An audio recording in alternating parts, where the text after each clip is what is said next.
এনেকুৱা এটা কৰিছে যে টেটু চাপি গোটেই মানুহখিনিক মাৰি পেলাব। মানুহখিনিৰ অৱস্থা চাচোন কি হাহাকাৰ লাগিছে। আজি আপোনালোকে পানী এটুকু দিয়া নাই। পানী আনিব পানীখিনি আপোনালোকে দিবলৈ বাধা দিছে। গতিকে এই কথা বতৰাবিলাক অতি বেয়া হৈছে। মুখ্যমন্ত্ৰী ডাঙৰীয়া অকণমান আপুনি এই কথাবিলাক আপোনালোকে চাওক। আজি ইয়াত যুগ যুগ ধৰি মানুহসকল আছে। এই লোকসকলৰ আপোনাৰ ইয়াত যিসকল পট্টা মাটি আছে সেইসকলৰ সুকীয়া। কালি হাইকোৰ্টে আপোনাৰ ৰায় দিছে ইয়াত যে যিসকলক পট্টা দিছে সেই পট্টাৰ মানুহসকলক কোনো ধৰণৰ আপোনাৰ উচ্ছেদ নকৰিব, প্ৰপাৰ আপোনাৰ যিটো চিষ্টেম সেই চিষ্টেম বাদ দিয়ে। হাইকোৰ্টৰ অৰ্ডাৰ মানা নাই, কৈছে যে নটিচ দিব লাগে।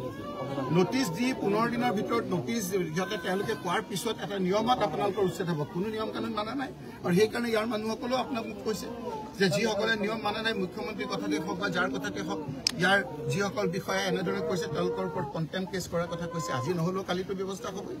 বিষয়াসকল এনেকৈ আপোনাৰ অমানৱীয়ভাৱে নিয়ম কানুন নামে হাইকোৰ্টৰ অৰ্ডাৰ নামানা হৈছে। মই আজি আপোনালোকৰ গোটেইখিনি ঘূৰি আকৌ মই আপোনালোকক গোটেই কাগজ পত্ৰ দেখুৱাম কেনেকৈ হাইকোৰ্টে কৈছে যে আপোনালোকে বৈধভাৱে এই মানুহসকলক সংস্থাপন নকৰাকৈ আপোনালোকে ক'তো তেওঁলোকক নেখেদিব। যদি আপোনালোকক এই মাটিখিনি আদানীক দিবলৈ দৰকাৰ হৈছে তেতিয়াহ'লে এই দুখীয়া মানুহসকলক আপোনালোকে এটা এটা প্ৰাথমিক দায়িত্ব চৰকাৰখনৰ। এতিয়া চৰকাৰে তাতে উপলুঙা কৰে। চৰকাৰখনে আপোনাৰ বিভিন্ন ধৰণেৰে আপোনাৰ এই মানুহখিনিক উপলুঙা কৰে। এইখিনি যেন মানুহে নহয়। কথা কি সেইটো মানে কম। কিছুমান মানুহক আকৌ উচতাই দিছে, কিছুমান মানুহে কথা ক'ব পাৰে, কিছুমান মানুহে নোৱাৰে। আমি আহোঁতে পুলিচ আমাক বাধা দিছে।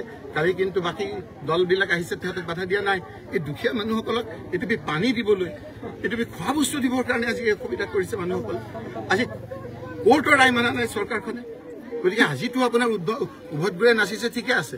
মুখ্যমন্ত্ৰীটো কৈ দিব যে মইতো যি নিয়ম কানুন মানি পেলাই কৰিব দিয়া কৈছিলো। কিন্তু যিসকল বিষয়াই সেই হাইকোৰ্টৰ বাধা থকা স্বত্বেও, ষ্টে অৰ্ডাৰ থকা স্বত্বেও, হাইকোৰ্টে এটা আপোনাৰ নিয়ম মানি দিয়াৰ পিছতো সেইখিনি যদি নটিচ চটিচ নিদিয়াকৈ আপোনাৰ যিখিনি কৰিছে সেইখিনি আজি অৰাজকতা হৈছে।